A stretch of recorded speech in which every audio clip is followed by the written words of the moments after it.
khát gia đình thế ai không gặp mai đây ngay bây giờ tôi ai không gặp mai mua nó bao nhiêu thế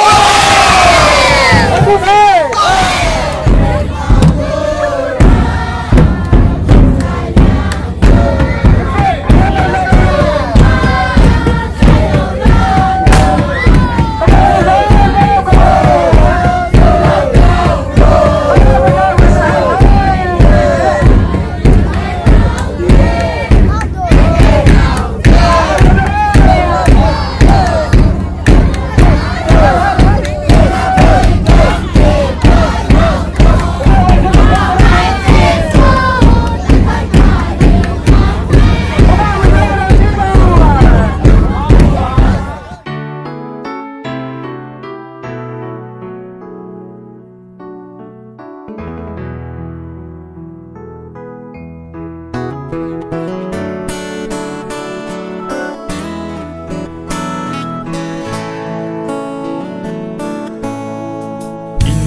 Mai tu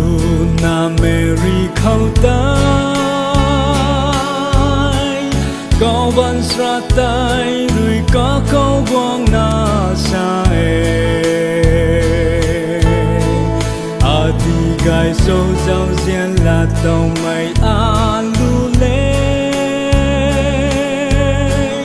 bao bao mai rồi nang ta ca ta lao ba mê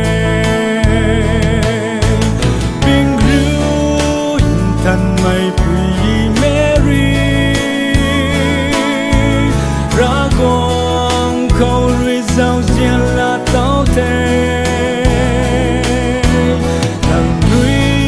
na in bao gan khát quan phu ni cả gian ruồi Giêsu tu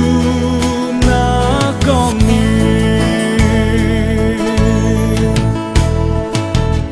liang mai ngai liang mai su phu ni có pu ten bi quang bám pang ti nào phu ni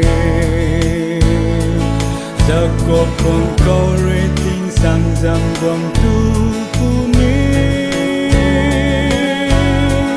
có quang đi ngan mai tai nai ni quang ham te